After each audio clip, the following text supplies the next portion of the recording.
Captain Elena Vasquez had been grounded from flying for what her commanding officers called chronic insubordination and attitude problems. 18 months later, those same rebellious instincts and rule-breaking tendencies would be the only thing standing between 300 innocent passengers and a catastrophic disaster that would reshape aviation safety forever.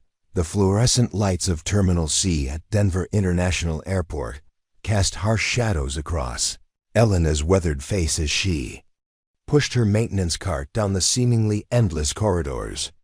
Her bright orange vest marked her as just another member of the airport's ground operations crew, invisible to the thousands of travelers who hurried past her each day.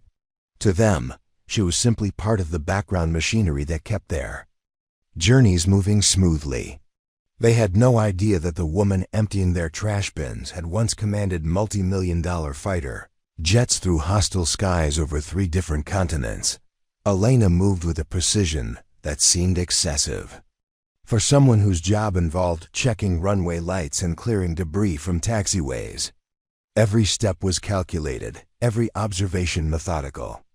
While her colleagues chatted about weekend plans and complained about overtime schedules, Elena's eyes constantly scanned the horizon, tracking aircraft movements with the intensity of someone who understood that aviation was a dance between physics and fate, where the smallest mistake could cascade into tragedy.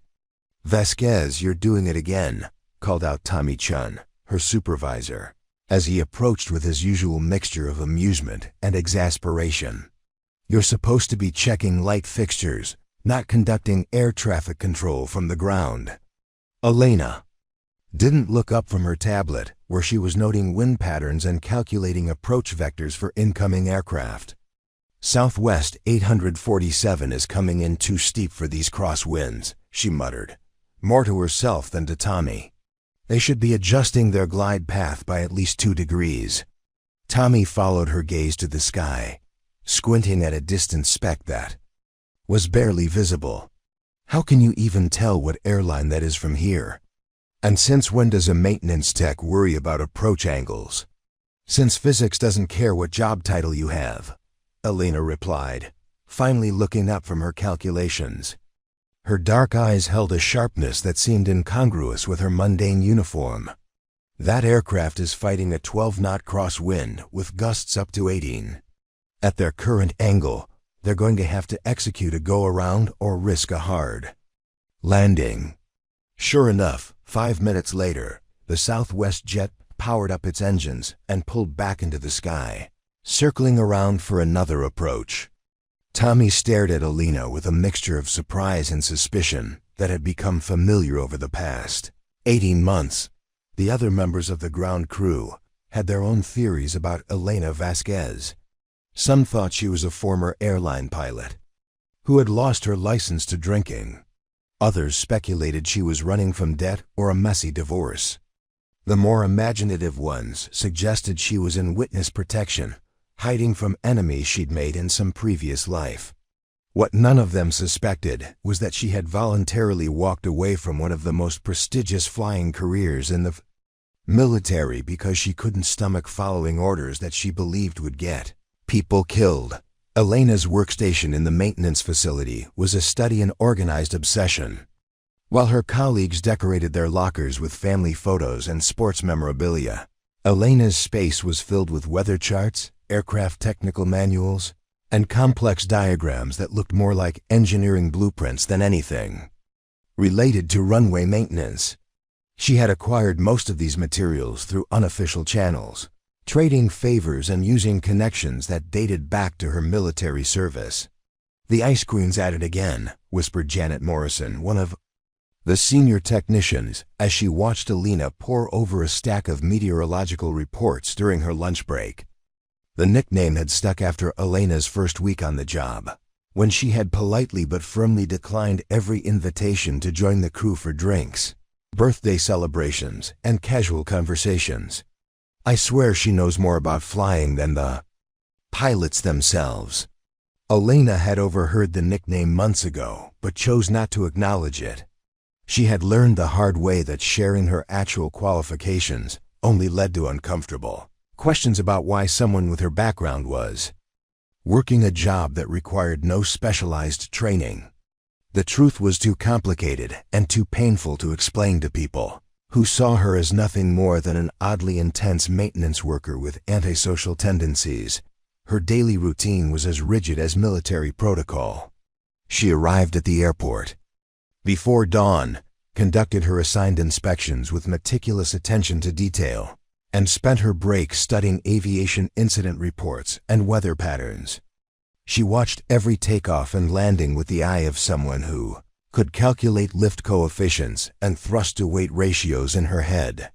Her colleagues assumed she was simply very dedicated to a job that most people considered boring and repetitive. What they didn't understand was that Elena's obsessive attention to detail stemmed from a bone-deep conviction that aviation safety was built on the accumulation of small observations and the willingness to speak uncomfortable truths. Her attitude problems in the military had started when she questioned flight plans that prioritized mission timelines over weather conditions. They had escalated when she refused to certify aircraft that met technical specifications but showed signs of stress that could lead to catastrophic failure under extreme conditions. The breaking point had come during a routine training exercise, when Elena had refused a direct order to lead a formation flight through deteriorating weather conditions. She had been vindicated 12 hours later when the same weather system had claimed 2 aircraft and 4 lives in a different sector. But by then her military career was effectively over. Her commanding officers could not tolerate a pilot who prioritized her own judgment over established protocols, regardless of how accurate that judgment proved to be. Now, as she watched commercial aircraft navigate the controlled chaos of one of America's busiest airports, Elena found herself fighting the same instincts that had destroyed her military career. She saw patterns that others missed, identified risks that weren't in any manual, and felt a growing sense of unease about safety protocols that prioritized efficiency over caution. The difference was that now she had no authority to act on her observations, no platform to voice her concerns, and no colleagues who would take her seriously if she tried. Preparing and narrating this type of story took us long efforts and hard work. So if you are enjoying the story, please consider subscribing to our channel. The irony was not lost on her that the same analytical mind and unwillingness to compromise that had made her an exceptional military pilot had also made her unemployable in any role that required following orders without question. So she emptied trash bins and checked runway lights while keeping silent watch over an aviation system that she believed was more fragile than anyone wanted to admit. Elena's apartment was a stark contradiction to her workplace persona.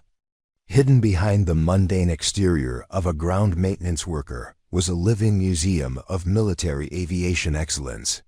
The walls were lined with commendations, photographs of elite fighter squadrons, and technical certifications that represented years of specialized training that only a handful of people in the world possessed. In one corner, a glass display case contained medals that told the story of a distinguished career. The Distinguished Flying Cross with 2 oak leaf clusters, the Air Medal with 15 oak leaf clusters, and the Combat Action Medal with 3 battle stars.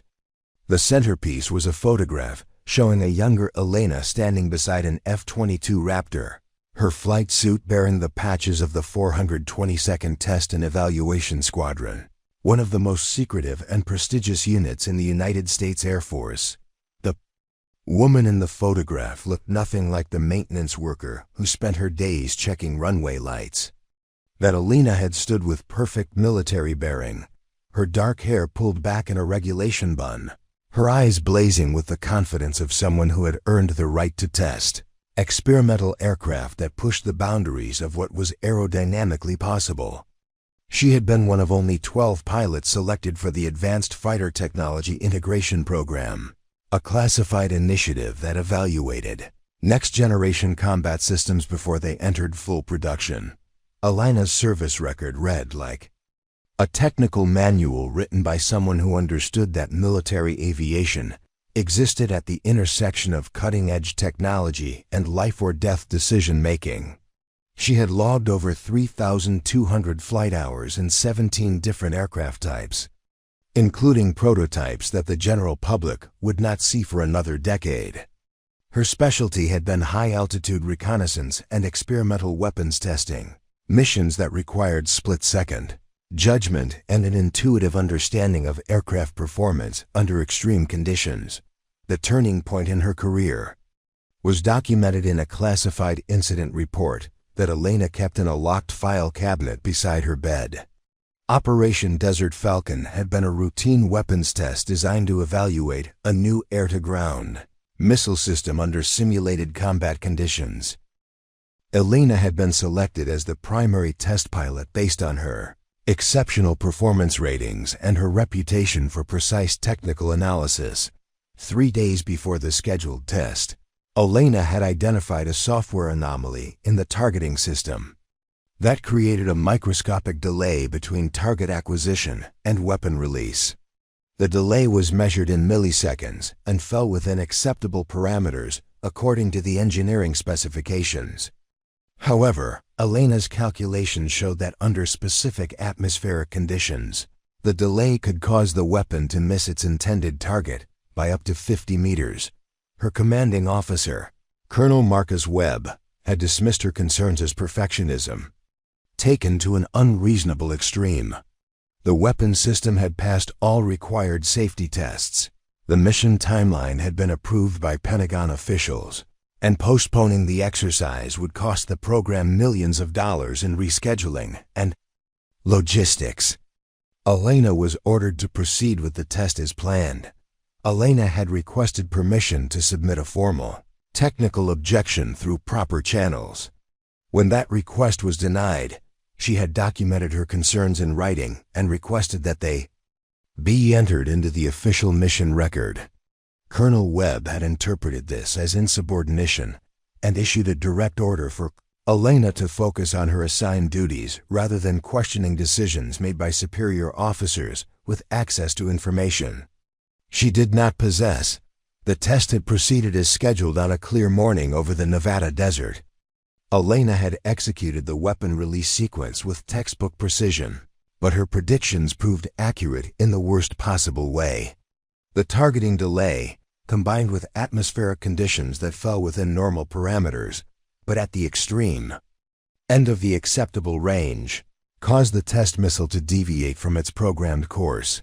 Instead of hitting the designated target area, the weapon had impacted a monitoring station located 3 kilometers from the intended strike zone. No personnel were injured, but the incident had destroyed millions of dollars worth of sensitive equipment and compromised a classified research project that had been years in development. The official investigation had concluded that the targeting system malfunction was an unforeseeable technical failure that could not have been predicted based on available data. Elena's pre-flight warnings were acknowledged in the report, but the investigating board determined that her concerns had been too speculative to justify altering established mission parameters. However, Elena's relationship with her commanding officers had been irreparably damaged. Colonel Webb viewed her as a pilot who prioritized her own judgment over military discipline and chain of command. Other senior officers saw her as someone who created unnecessary complications by raising theoretical concerns about equipment that had been extensively tested and certified by qualified engineers. Elena's final military evaluation had described her as technically exceptional but unsuitable for leadership roles due to persistent questioning of authority and unwillingness to accept mission parameters established by superior officers. The report had recommended that she be transferred to a position with minimal command, responsibility, and close supervision, rather than accept a transfer that would have ended her flying career while keeping her trapped within a system that valued compliance over competence. Elena had chosen to resign her commission. She had walked away from a career that represented 15 years of specialized training and exceptional service, choosing uncertainty over the slow destruction of everything that had made her an exceptional pilot. Now, 18 months later, she cleaned aircraft hangars and maintained runway equipment while watching other pilots make decisions that she knew could be improved with better analysis and more attention to variables that existed outside standard operating procedures. First incident happened on a Tuesday morning when Elena noticed ice crystals forming on the leading edges of aircraft parked at Gate B12. The temperature was 34 degrees Fahrenheit, technically above freezing, but Elena's experience with high-altitude flying had taught her to recognize the atmospheric conditions that could create dangerous ice accumulation even when ground temperatures appeared safe. She approached Jake Sullivan, the senior ramp supervisor, who was coordinating the morning departure schedule with his usual combination of coffee-fueled efficiency and barely controlled chaos. "Mr. Sullivan, you need to delay the United 737 at B12, Elena said, pointing toward the aircraft in question. "There's ice formation on the wing surfaces that could affect lift generation during takeoff." Sullivan barely looked up from his clipboard. "Vasquez, the temperature's above freezing. The de-icing crew would have caught anything significant." He gestured dismissively toward the gate. "Besides, the pilots do their own pre-flight inspection. They don't need a maintenance tech second-guessing their procedures." Elena persisted, knowing that the ice she had observed was forming in a pattern consistent with a specific type of atmospheric instability that most ground crews were not trained to recognize. "Sir, the ice is forming along the wing's leading edge in a configuration that indicates supercooled water droplets in the local atmosphere. The aircraft's anti-icing systems won't activate until after takeoff, which means you're overthinking a routine departure." Sullivan interrupted, his tone sharpening with irritation. "Your job is equipment maintenance, not weather analysis. The flight crew has this handled." 20 minutes later, Elena watched from the maintenance facility as United Flight 1847 aborted its takeoff after the pilots detected irregular readings from their angle of attack sensors, a common symptom of ice accumulation affecting the aircraft's aerodynamics.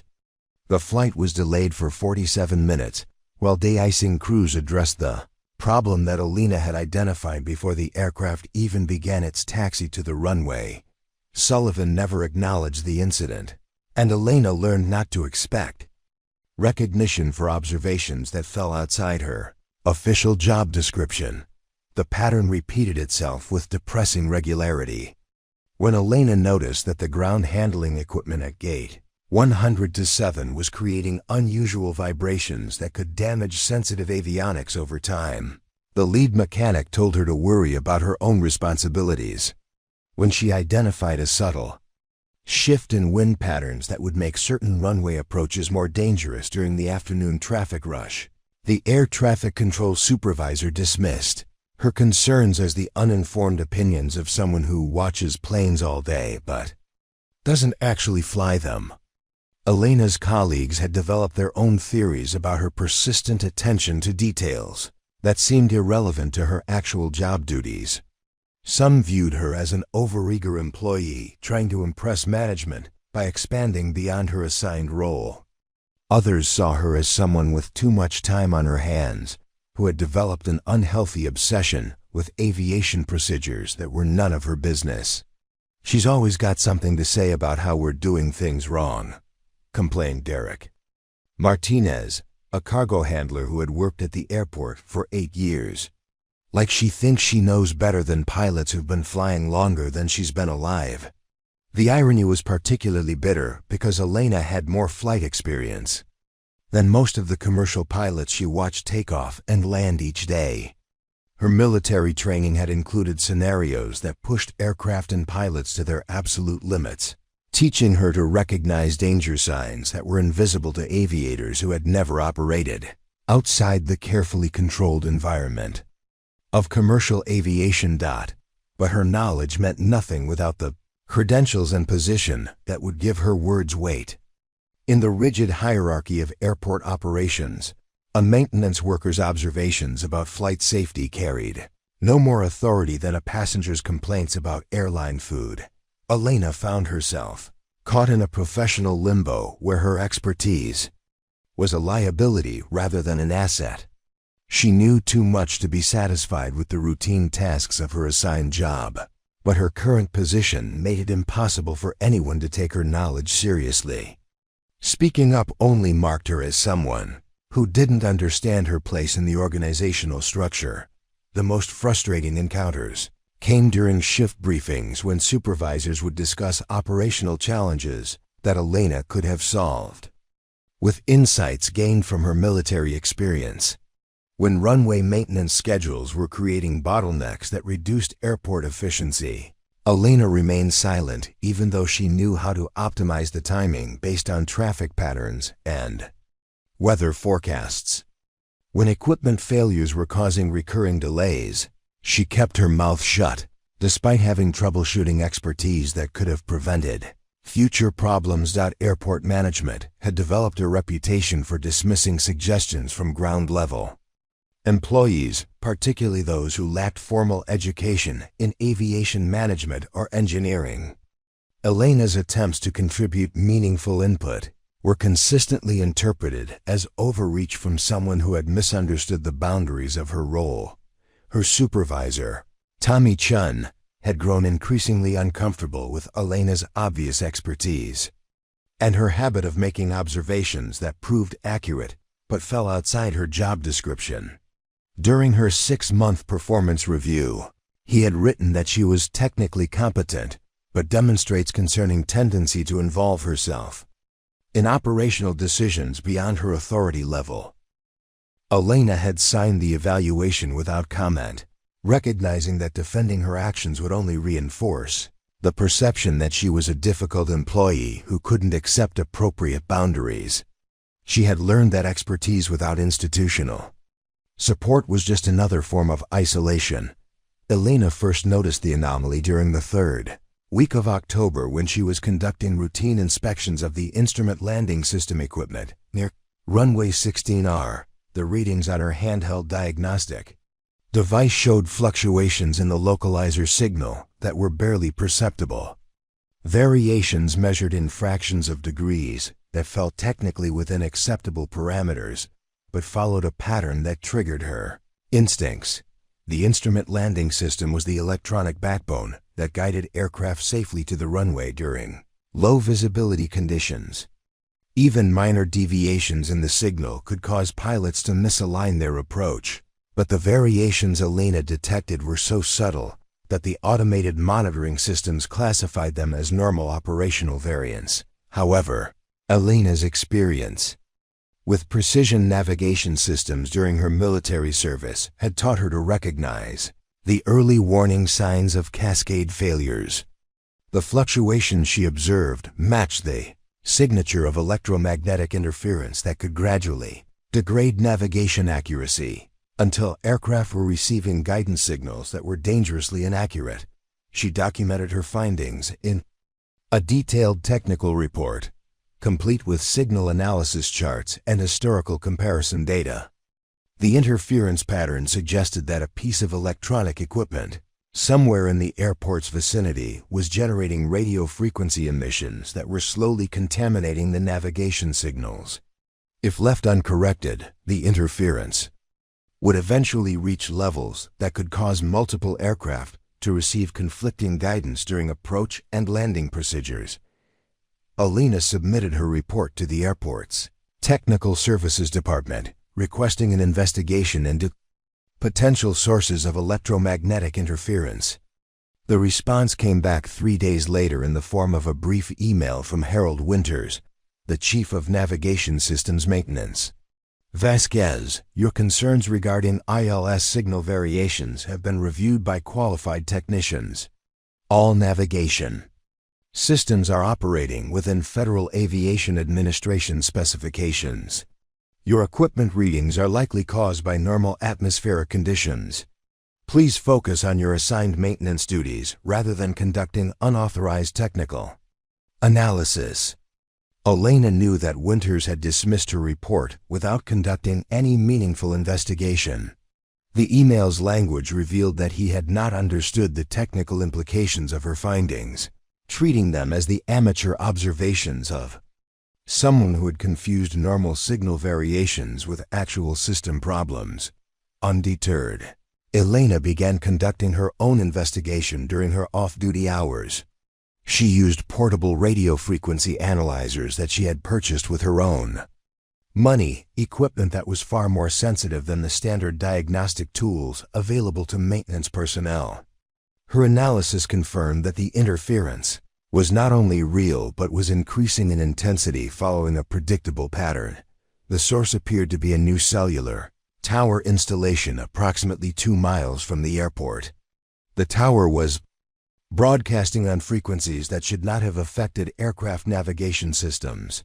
But Elena's measurements showed that harmonic resonances were creating interference at exactly the frequencies used by the instrument landing system. She expanded her analysis to include weather data, aircraft approach logs, and historical landing patterns.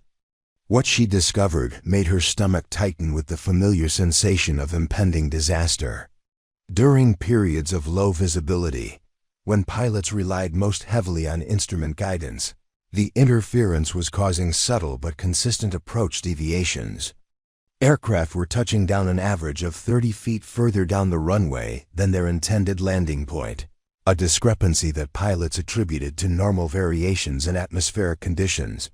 Elena calculated that if the interference continued to intensify at its current rate, aircraft approaching during poor weather conditions would begin experiencing guidance errors large enough to cause runway overshoots or dangerous approach angles. The problem would be most severe during the peak travel season in late November and December, when Denver International Airport handled its highest traffic volumes under challenging winter weather conditions. Her second attempt to raise the alarm involved a comprehensive technical brief that she submitted directly to the Airport Operations Center. Elena had spent weeks preparing documentation that included signal analysis charts, interference prediction models, and specific recommendations for identifying and eliminating the source of the electromagnetic contamination. The response came from Deputy Operations Manager Carol Henderson, who scheduled a brief meeting to discuss Elena's concerns. Henderson listened politely while Elena explained her findings, but her expression made it clear that she viewed the presentation as an elaborate waste of time. "Ms. Vasquez, I appreciate your enthusiasm for technical details," Henderson said, choosing her words with diplomatic precision. "However, our navigation systems are monitored continuously by certified technicians and federal inspectors.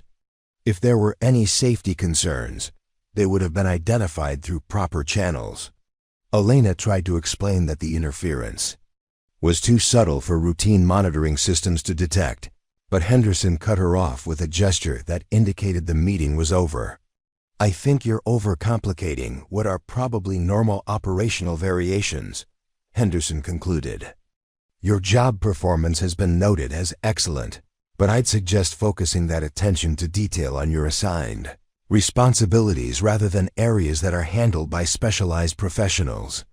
Elena left the meeting knowing that her warnings would be filed away and forgotten.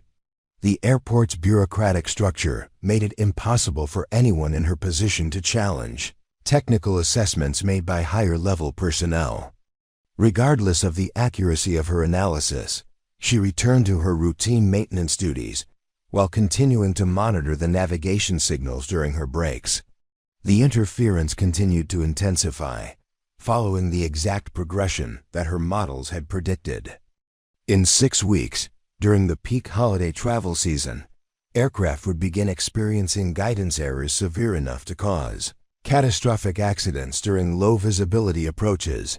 Elena realized that 300 passengers and crew members were flying toward disaster while the people responsible for their safety remained. Convinced that no problem existed, November 23rd arrived with the worst weather Denver had seen in 3 years. A massive storm system had stalled over the Rocky Mountains bringing freezing rain, dense fog, and crosswinds that pushed commercial aircraft to their operational limits. The day before Thanksgiving traditionally marked the busiest travel period of the year, and Denver International Airport was handling nearly double its normal traffic volume as delayed flights from across the country attempted to reach there. Elena arrived for her early morning shift to find the airport operating under instrument flight rules, with visibility reduced to less than half a mile and cloud ceilings so low that pilots could barely see the runway until the final moments of their approach. Every aircraft landing at DA was completely dependent on the instrument landing system to guide them safely through the weather to the runway. At 6:47 a.m., Lufthansa Flight 441 from Frankfurt executed a missed approach on runway 16R, pulling up sharply just before touchdown. The pilot reported that his aircraft had drifted significantly off the center line during the final approach, despite following instrument guidance precisely. Air traffic control attributed the deviation to wind shear and cleared the flight for a second approach attempt. Elena was servicing equipment near the runway when she heard the radio chatter. Her handheld analyzer showed that the electromagnetic interference had reached exactly the intensity level that her calculations had predicted would cause dangerous navigation errors. The instrument landing system was now providing guidance signals that were off by nearly 40 feet at the runway threshold, but the error was occurring gradually enough that pilots didn't recognize it as system failure. Flight 441 successfully completed its second approach, but Elena noticed that the aircraft touched down much further down the runway than normal, requiring maximum braking to stop before the runway's end. The pilot would later report that the approach had felt unstable, but he attributed the difficulty to challenging weather conditions rather than navigation system problems. By 8:15 a.m., 3 more aircraft had executed missed approaches on runway 16R, and pilots were beginning to request alternative runways despite the increased taxi times and delays that would cascade throughout the national air traffic system. Elena realized that the interference was affecting multiple navigation frequencies simultaneously, meaning that other runways would soon experience similar problems as the electromagnetic contamination continued to intensify.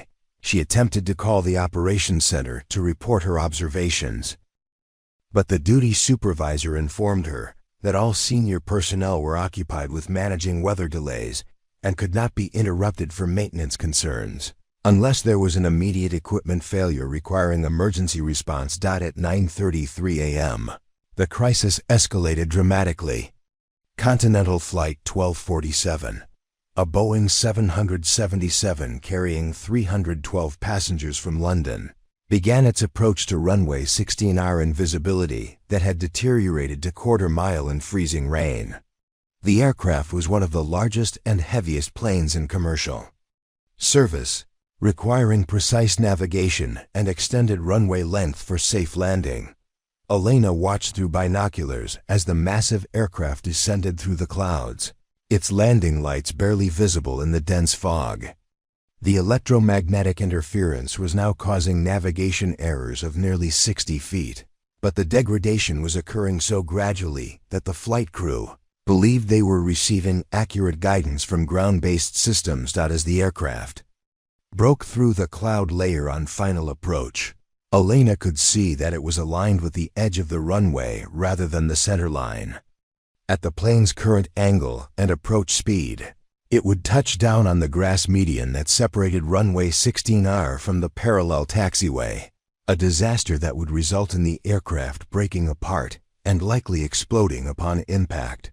The air traffic controller in the tower could not see the misalignment through the fog and weather, trusting that the pilots were following instrument guidance that should have kept them safely aligned with the runway centerline. The pilots themselves believed they were executing a normal instrument approach, unaware that the navigation signals they were following had been corrupted by electromagnetic interference. Elena grabbed her radio and attempted to contact the control tower directly, But airport protocol prohibited ground personnel from communicating on air traffic control frequencies, except during officially declared emergencies. Her warnings would not be heard or acted upon through normal channels, and by the time she could convince someone in authority to listen to her concerns, Continental Flight 1247 would have crashed with all 312 souls aboard. The aircraft was now less than 2 minutes from touchdown, descending at 140 knots toward a collision that would rank as one of the worst aviation disasters in American history. Elena had 18 months of experience watching her expertise be dismissed by authorities who prioritized protocol over accuracy. But this time the cost of institutional indifference would be measured in hundreds of lives. The electromagnetic interference that she had identified, analyzed, and reported through proper channels was now causing exactly the catastrophic navigation failure that her calculations had predicted. Elena stood in the freezing rain, watching 312 people fly toward certain death while the systems designed to protect them operated according to procedures that assumed all problems would be detected and resolved by official personnel through established protocols. She had seconds to decide whether to follow regulations that prohibited her from taking unauthorized action, or to violate every protocol she had been ordered to respect in order to prevent a disaster that no one else could see coming. Preparing and narrating this type of story took us long efforts and hard work. So if you are enjoying the story, please consider subscribing to our channel. Elena stood frozen in the freezing rain, her body trembling not from the cold, but from the crushing weight of déjà vu. The image of Continental Flight 1247 descending through the fog toward catastrophe merged with memories of Operation Desert Falcon, where her warnings had been dismissed and disaster had followed with mechanical inevitability. Her mind flashed back to Colonel Webb's voice echoing through the Nevada desert. "Your concerns are noted, Captain, but the mission proceeds as planned." The radio in her hand felt impossibly heavy. Elena knew that attempting to contact air traffic control on emergency frequencies would end her career instantly. Federal regulations regarding unauthorized radio communications were absolute, and violating them would result in criminal charges, massive fines, and permanent prohibition from working in any capacity related to aviation. She would lose everything she had rebuilt over the past 18 months, but as she watched the massive Boeing 777 drift further off course with each passing second, Elena realized that her career had already been destroyed the moment she chose conscience over compliance. The military had branded her as insubordinate for questioning orders that led to disaster. The civilian aviation system had marginalized her for raising concerns that exceeded her official authority. She had spent years learning that expertise without institutional support was worthless, that being right meant nothing if you lacked the proper credentials to be heard. Her hands shook as she raised the radio, then hesitated again. The ghost of every dismissal, every condescending explanation of why her observations were unwelcome, every performance review that questioned her attitude rather than examining her accuracy, whispered that she was about to make the same mistake that had defined her life. Speaking up when no one wanted to listen, acting on knowledge that others refused to acknowledge. Through the fog, she could see Continental 1247's landing lights growing larger as the aircraft descended toward what its crew believed was the runway centerline. The pilots were professional aviators following instrument guidance that should have been reliable, trusting systems that thousands of flights had used safely before this moment.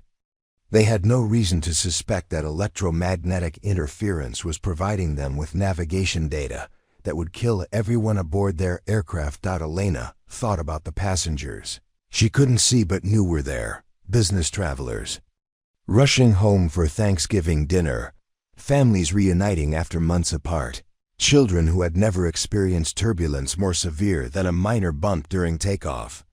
312 people whose names she would never know. whose lives were about to end because a bureaucratic system had prioritized protocol over technical reality. The aircraft was 90 seconds from impact. Elena calculated that even if she managed to contact the control tower immediately, it would take precious time to verify her identity, understand her warning, and communicate course corrections to the flight crew. The margin for error had already disappeared, leaving only the stark choice between action and catastrophe. She keyed the radio and spoke with the crisp authority of someone who had spent 15 years making life-or-death decisions in military cockpits. Denver Tower. This is an emergency. Continental Flight 1247 is off course due to navigation system failure. Aircraft is aligned with taxiway Delta, not runway 16R. Immediate course correction required. The air traffic controller's response crackled through the static. Unidentified caller. Clear this frequency immediately. You are in violation of federal communications regulations. Elena ignored the warning and continued transmitting. Continental 1247. You are 60 feet left of runway centerline.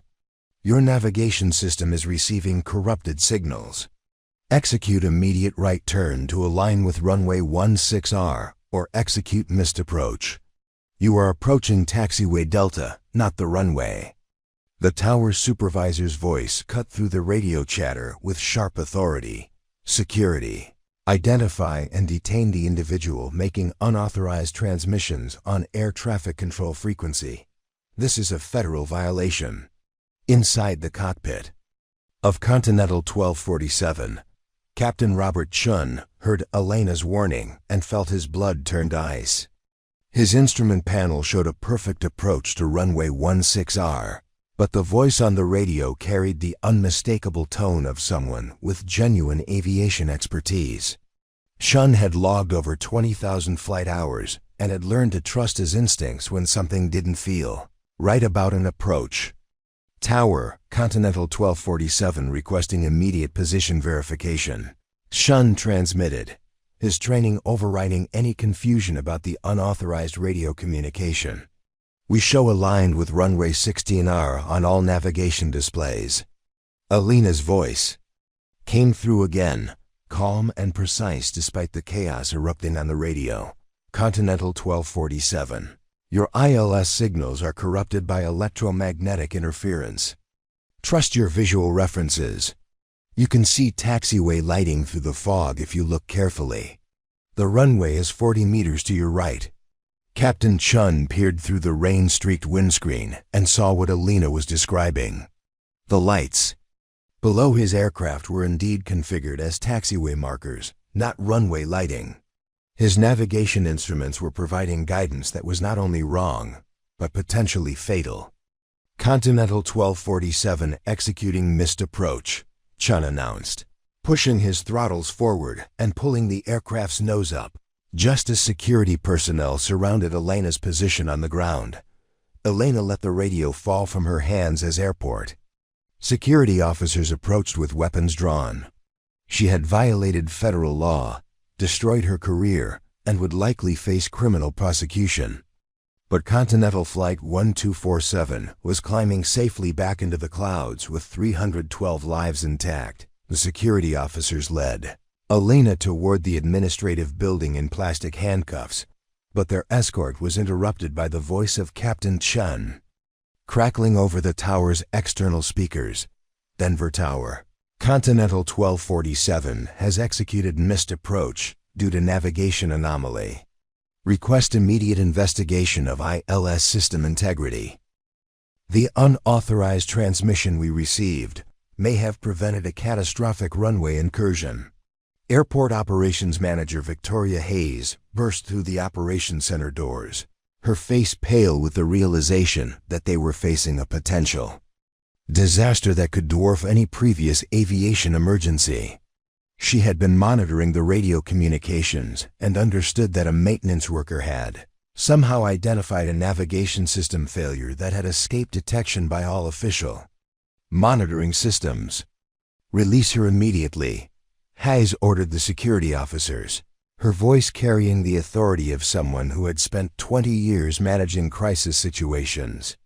If she's right about navigation system contamination, we have 18 more heavy aircraft inbound in the next hour, all depending on ILS guidance and zero visibility conditions. Elena found herself escorted not to a detention facility, but to the Emergency Operations Center, where Hayes confronted her with urgent intensity. Explain exactly what you know about our navigation systems. Every aircraft trying to land in this weather is potentially at risk, and you're apparently the only person who saw this coming. Elena's transformation was immediate and visible. The hunched posture and defensive demeanor of a dismissed maintenance worker disappeared, replaced by the commanding presence of someone accustomed to making critical decisions under extreme pressure. She moved to the operations center's main display screen and began drawing diagrams with swift, confident strokes. The electromagnetic interference is coming from the new cellular tower installation at bearing 127 degrees, approximately 3.2 kilometers. From runway 16R, Elena explained, her voice carrying the crisp authority of a military briefing. Harmonic resonances are creating signal contamination at 108.1 MHz, which is corrupting the localizer frequency for your primary instrument landing system. Hayes studied Elena's analysis with growing amazement. The technical detail and precision of her explanation far exceeded anything she had heard from the airport's certified navigation specialists. How long have you known about this problem? 6 weeks, Elena replied without hesitation. I documented the interference pattern and submitted reports through proper channels. The contamination has been intensifying according to a predictable mathematical progression, reaching critical levels this morning when weather conditions forced complete reliance on instrument guidance. The operations center erupted into controlled chaos as staff members realized they were facing a crisis that could affect every aircraft attempting to land at Denver International Airport. Hayes immediately ordered the suspension of all approaches to runway 16R, but Elena shook her head with calm certainty. The interference is affecting multiple navigation frequencies. Elena continued, pulling up additional technical data on her tablet. Runways 8L and 10R will experience similar contamination within 30 minutes as the electromagnetic field shifts with atmospheric pressure changes. You need to implement alternative approach procedures for all heavy aircraft or ground operations entirely until the interference source is eliminated. Chief Controller Marcus Rodriguez approached Elena with a mixture of skepticism and desperate hope. You're suggesting we shut down the entire airport based on your analysis of radio frequency measurements that our certified technicians haven't detected? Elena met his gaze with unwavering confidence. American Flight 782 is currently on approach to runway 8L. If you monitor their deviation from centerline during the final 2 minutes of approach, you'll see lateral drift consistent with navigation signal corruption. The error will increase gradually until they're forced to execute a missed approach or risk runway excursion. Rodriguez contacted the approach controller handling American 782, requesting detailed position monitoring. Within minutes, the reports confirmed Elena's prediction with horrifying accuracy. The Boeing 767 was drifting steadily off course despite perfect instrument indications in the cockpit, forcing the crew to abort their landing attempt when visual. Our EFERENCES revealed their dangerous misalignment. Hayes realized that Elena possessed technical expertise that none of the airport's official personnel could match. What do you need to fix this? Elena was already moving toward the communications equipment, her military training taking control of the situation with practiced efficiency. I need direct communication capability with all inbound aircraft, authorization to coordinate with local cellular providers to temporarily reduce transmission power, and access to the airport's backup navigation systems. You have whatever you need, Hayes replied, then turned to her staff with decisive authority. Technical Sergeant Vasquez is now acting as primary navigation systems coordinator for this emergency. All departments will provide full cooperation and resources as requested. Elena began coordinating a complex technical response that required simultaneous action across multiple systems and organizations. She directed cellular tower operators to reduce transmission power, guided aircraft to alternative approach procedures that minimized exposure to electromagnetic interference, and coordinated with air traffic control to implement spacing modifications that would allow safe landings despite compromised navigation accuracy. Over the next 4 hours, Elena personally guided 27 aircraft to safe landings using modified approach procedures that she developed in real time based on her analysis of the interference patterns. Each landing required individual calculation of wind correction angles, approach speeds, and navigation offsets that compensated for the corrupted instrument signals. Airport personnel, who had dismissed her as an overzealous maintenance worker, now watched in amazement as she demonstrated technical competence that exceeded their most experienced specialists. Elena had transformed from invisible ground crew member to the central figure in preventing what could have become the worst aviation disaster in American history. As the last aircraft touched down safely on runway 8L, a stunned silence fell over the Emergency Operations Center. Elena had just orchestrated the most complex navigation crisis response in Denver International Airport's history, personally guiding 27 flights to safe landings while coordinating real-time solutions to electromagnetic interference that had threatened hundreds of lives. Victoria Hayes stared at Elena with a mixture of amazement and growing suspicion. The technical expertise and command presence she had witnessed over the past 4 hours belonged to someone with far more training than any maintenance worker could possess. Ms. Vasquez, I think it's time you explained exactly who you are and how you know more about aviation navigation than our entire technical staff combined. Elena hesitated for a moment, then reached into her wallet and produced a military identification card that she had carried but never shown to anyone at the airport. Hayes examined the card and felt her breath catch in her throat. The identification bore Elena's photograph alongside credentials that identified her as Captain Elena Vasquez, United States Air Force, with specialized certifications in experimental flight testing and advanced navigation systems. You're not a maintenance worker, Hayes said quietly, the implications beginning to dawn on her. You're a military pilot. Former military pilot, Elena corrected, her voice carrying the weight of 18 months spent hiding her true qualifications. I resigned my commission after questioning orders that I believed would compromise mission safety. Since then, I've been working ground maintenance while watching your airport operate with navigation vulnerabilities that could have killed hundreds of people. Deputy Controller Marcus Rodriguez stepped forward, his face flushed with embarrassment and anger. You've been working here for 18 months with these qualifications, and you never told anyone. Do you realize how many safety issues you could have helped us prevent? Elena's expression hardened. I tried to help. I submitted detailed technical reports about navigation system vulnerabilities, identified equipment problems before they caused operational delays, and provided weather analysis that proved more accurate than your meteorology department. Every single concern I raised was dismissed because I was just a maintenance worker whose opinions didn't matter. The room fell silent as airport personnel absorbed the magnitude of what Elena was revealing.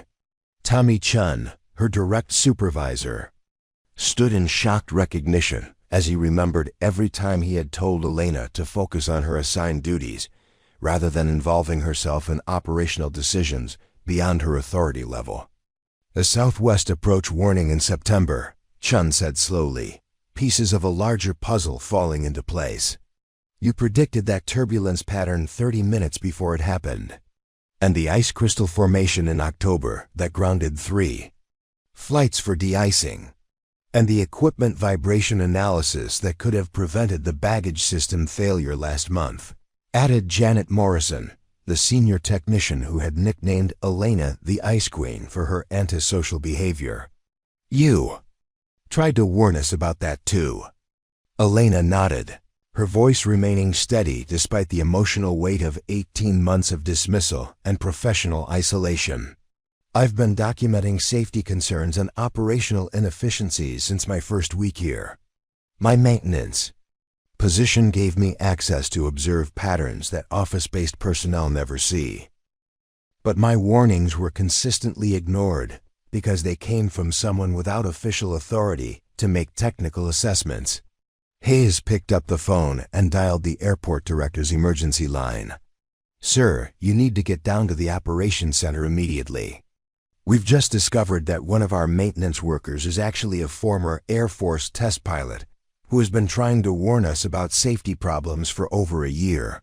Airport Director Michael Chang arrived within minutes, along with representatives from the Federal Aviation Administration, who had been monitoring the navigation emergency from their regional office. Elena found herself the center of attention from officials who hours earlier would not have acknowledged her existence. A regional administrator, Sarah Kim, examined Elena's military credentials with professional interest. "Captain Vasquez, your service record shows specialization in experimental navigation systems and electronic warfare countermeasures. How long have you been aware of the electromagnetic interference affecting our ILS systems?" "6 weeks, Elena replied, producing her tablet with detailed documentation of the interference analysis. "I identified the source, calculated the progression rate, and predicted that critical contamination levels would occur during today's weather conditions."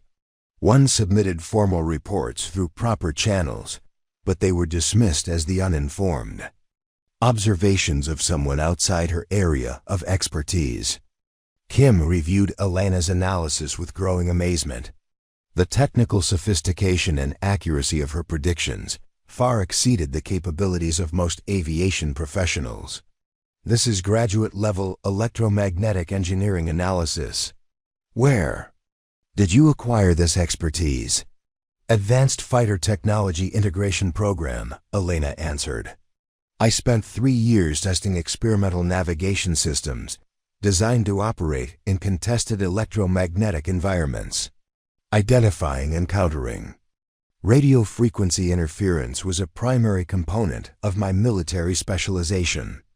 Chang looked around the operations center at his staff members, many of whom were avoiding eye contact as they realized the magnitude of their collective failure to recognize Elena's expertise. "Ms. Vasquez, I owe you an apology on behalf of this entire organization. Your analysis probably prevented the worst aviation disaster in American history, and we've been treating you like an overzealous maintenance worker for over a year." Elena accepted the acknowledgement with quiet dignity, but her expression made it clear that she understood the institutional dynamics that had led to the situation. The problem wasn't individual prejudice. It was a system that evaluates the messenger rather than the message, that prioritizes credentials over competence. The transformation in how airport personnel viewed Elena was immediate and visible. The woman they had dismissed as antisocial and overly intense was revealed as someone whose knowledge and experience exceeded that of most aviation professionals they had ever encountered. Within 48 hours of the navigation crisis, Elena's life underwent a complete transformation that she could never have imagined. During her 18 months of professional exile, the Federal Aviation Administration launched a comprehensive investigation into the electromagnetic interference incident, with Elena serving as the primary technical consultant. Her analysis and documentation provided the foundation for new safety protocols that would be implemented at airports across the United States. Airport Director Michael Chang offered Elena the position of Chief Navigation Systems Analyst, a newly created role that would place her in direct authority over all electronic guidance systems at Denver International Airport. The salary was triple what she had earned as a maintenance worker, and the position came with the institutional authority to implement safety recommendations without requiring approval from personnel who lacked her technical expertise. Captain Vasquez, I want you to understand that this offer comes with complete operational autonomy, Chang explained during their formal meeting. You'll have direct reporting authority to the FAA and the power to ground operations if you identify safety concerns. No one will ever dismiss your technical assessments again. Elena accepted the position, but she also negotiated for something more important than money or authority. She requested the creation of an aviation safety whistleblower program that would provide formal channels for ground-level personnel to report safety concerns without fear of retaliation. Her 18 months of being ignored had taught her that expertise existed throughout the aviation system, often in unexpected places where institutional hierarchies prevented valuable observations from reaching decision-makers. The program would establish direct communication lines between maintenance workers, baggage handlers, ramp personnel, and safety oversight authorities. Elena understood that the person who noticed dangerous ice formation patterns might be a ground crew member loading cargo, and that the individual who first detected equipment vibrations could be a custodial worker cleaning aircraft hangars. Elena's first official act as Chief Navigation Systems Analyst was to establish a comprehensive electromagnetic environment monitoring program. She installed sophisticated radio frequency analyzers throughout the airport and created real-time interference detection systems that would automatically alert air traffic control to any contamination of navigation signals. The technology she implemented was based on military countermeasures systems that she had helped develop during her service with the Advanced Fighter Technology Integration Program. That her second initiative involved creating advanced training programs for air traffic controllers and pilots that taught them to recognize the early warning signs of navigation system failures. Elena's military experience had shown her that technology could fail in subtle ways that escaped detection by automated monitoring systems, and that human judgment remained the ultimate safeguard against cascade failures. The cellular tower company that had unknowingly caused the electromagnetic interference agreed to relocate their equipment and implement shielding technology that would prevent future contamination of aviation frequencies. Elena personally supervised the technical modifications, ensuring that the solutions addressed not only the immediate problem, but also potential interference scenarios that could develop as wireless technology continued to evolve. But Elena's most profound transformation was psychological rather than professional. For the first time since Operation Desert Falcon, she had acted on her technical judgment and prevented disaster rather than witnessing it unfold. The guilt and self-doubt that had driven her into 18 months of self-imposed exile began to dissolve as she realized that her military experience had not made her unsuitable for leadership. It had prepared her for exactly this type of crisis. She began meeting regularly with Dr. Patricia Reynolds, a counselor who specialized in helping military veterans transition to civilian careers. Through their sessions, Elena came to understand that her conflict with military authority had not been about insubordination, but about the tension between institutional compliance and technical reality. You weren't questioning authority for the sake of rebellion, Dr. Reynolds explained during one of their sessions. You were fulfilling your professional obligation to prioritize safety over convenience. That's not a character flaw, it's exactly what we need from people in positions of technical responsibility. Elena's apartment began to reflect her changing relationship with her past. The military awards and photographs that she had hidden for years returned to prominent display, but now they were accompanied by civilian recognition for her navigation crisis response. She had learned to honor her military service while building a future that utilized her expertise in an environment where her judgment was valued rather than viewed as problematic. The major airlines began consulting with Elena on navigation system design and electromagnetic interference prevention. Her reputation spread throughout the aviation industry as someone who could identify subtle technical problems before they escalated into operational crises. Boeing invited her to serve on their advisory committee for next-generation navigation systems, and the Air Force reached out to discuss her potential involvement in training programs for military pilots transitioning to civilian aviation. Elena accepted these opportunities while maintaining her primary commitment to Denver International Airport. She had discovered that her true calling was not just flying aircraft, but ensuring that aviation systems operated with the highest possible safety standards. Her military experience with experimental navigation technology, combined with her ground-level understanding of airport operations, gave her a unique perspective that proved invaluable for preventing the kinds of cascade failures that could threaten hundreds of lives. Most importantly, Elena had learned that expertise without institutional support was not worthless. It was simply waiting for the right moment to prove its value. Her 18 months of professional exile had taught her patience, persistence, and the importance of documenting technical concerns, even when no one seemed interested in hearing them. 2 years after the electromagnetic interference crisis, Elena stood before an auditorium filled with aviation professionals at the International Aviation Safety Conference in Chicago.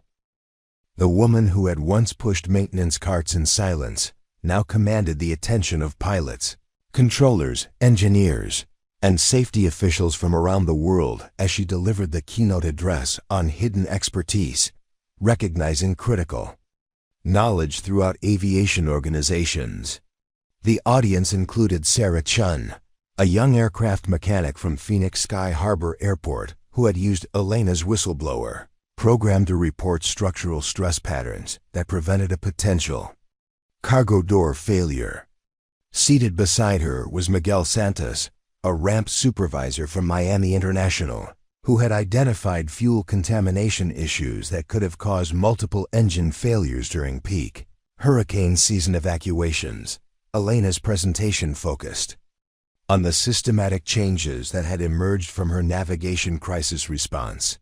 Over 24 months, the Aviation Safety Whistleblower Program had received over 300 reports from ground-level personnel, resulting in the identification and correction of safety issues that traditional oversight systems had missed. The program had prevented an estimated 12 potential accidents and saved both lives and millions of dollars in avoided incidents. The most sophisticated monitoring technology is worthless if we ignore the observations of people who work directly with aircraft systems every day, Elena explained to the assembled professionals. Safety expertise exists throughout our industry, often in positions where institutional hierarchies prevent that knowledge from reaching decision makers who have the authority to act on it. She clicked to a slide showing network diagrams of communication pathways that had been established at airports across North America.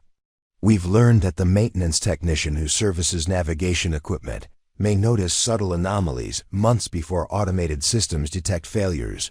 The ground crew member who loads cargo observes structural stress patterns that engineers never see from their offices. The custodial worker who cleans aircraft cabins identifies equipment wear that could predict system malfunctions. Elena's transformation had inspired similar recognition programs throughout the aviation industry. The major airlines had established technical advisory positions for experienced personnel who possessed practical knowledge that complemented formal engineering training. Military aviation commands had created liaison roles for veteran pilots who could bridge the gap between operational experience and administrative decision-making. At Denver International Airport, Elena had personally mentored 15 individuals whose observations had led to significant safety improvements.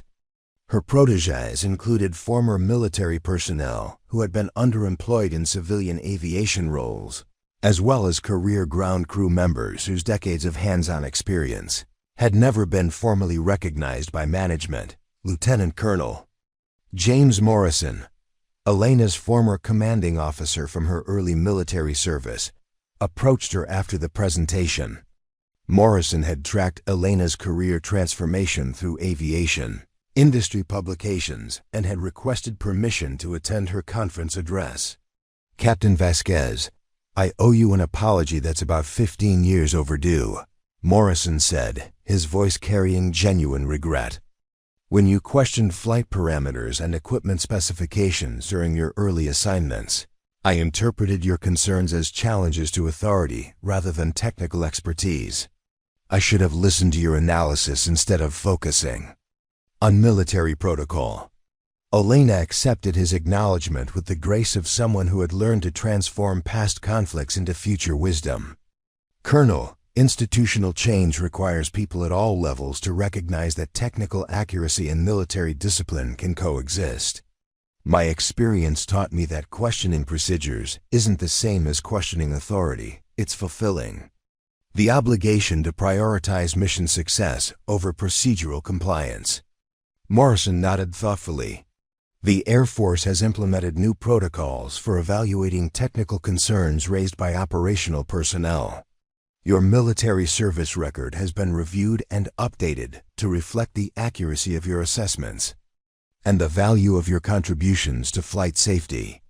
That evening, Elena returned to her office at Denver International Airport, where she continued to serve as Chief Navigation Systems Analyst while expanding her responsibilities to include industry-wide safety consulting. Her workspace had evolved into a command center, where she monitored electromagnetic environments at airports across the western United States, providing real-time analysis that prevented navigation interference before it could threaten aircraft. Operations. On her desk stood a photograph taken during the previous month's graduation ceremony for the Airport Safety Leadership Program, an initiative Elena had created to provide advanced training for ground-level personnel who demonstrated exceptional technical insight. The program had produced 12 graduates who now held management positions at airports throughout North America, each committed to ensuring that expertise would be recognized, regardless of its source. Elena's evening routine included reviewing reports from the whistleblower program and analyzing technical concerns submitted by aviation personnel worldwide. Each report received her personal attention, as she understood that the next critical safety observation might come from someone whose position gave them unique insight into potential system failures. As she prepared to leave the office, Elena's radio crackled with a transmission from the control tower. "Navigation systems. We have a new aircraft type requesting approach clearance. The pilots are reporting unusual instrument readings that don't match our standard guidance parameters." Elena smiled as she reached for her radio, ready to apply her expertise to another technical challenge that required immediate analysis and decisive action. The woman who had once been dismissed as an overzealous maintenance worker now served as the final authority on navigation safety for one of America's busiest airports. "Tower, this is Navigation Systems. Send me their technical specifications and approach data. We'll have them safely on the ground within 15 minutes. Elena Vasquez had discovered that redemption wasn't about forgetting the past. It was about transforming experience into wisdom that protected others. 6 months later, Elena received a call that would complete her journey from exile to recognition. The President of the United States was awarding her the Presidential Citizens Medal for her role in preventing aviation disasters and revolutionizing safety protocols across the industry. The ceremony would take place in the Rose Garden with her family, colleagues, and the crew of Continental Flight 1247 in attendance. Standing before the President, Elena thought about the 312 passengers whose names she had never learned, but whose lives had changed the trajectory of her own. Captain Robert Chun stepped forward from the audience, representing every pilot who had landed safely because of Elena's vigilance. "Ms. Vasquez," Chun said, his voice carrying across the assembled crowd, "you didn't just save our aircraft that day. You proved that expertise exists in every corner of our industry, waiting to be heard by people willing to listen." The President presented Elena with the medal, But her greatest satisfaction came from seeing Sarah Chen, Miguel Santos, and dozens of other aviation professionals who had found their voices through the programs she had created. The invisible had become visible, the dismissed had become essential, and the industry had become safer because it had learned to value knowledge regardless of its source. Elena Vasquez had transformed from a woman whose expertise was ignored into a leader whose judgment protected thousands of lives every day. Her story proved that sometimes the most extraordinary heroes are hiding in the most ordinary places, waiting for the moment when their skills become the difference between disaster and salvation. What incredible stories of hidden talent and unrecognized expertise are happening around us every day. Have you ever felt dismissed despite knowing you were right? Share your thoughts in the comments below, and don't forget to subscribe to our channel for more amazing stories of ordinary people who did extraordinary things when it mattered most. Hit that notification bell so you never miss these inspiring tales of courage, determination, and the power of speaking truth even when no one wants to listen.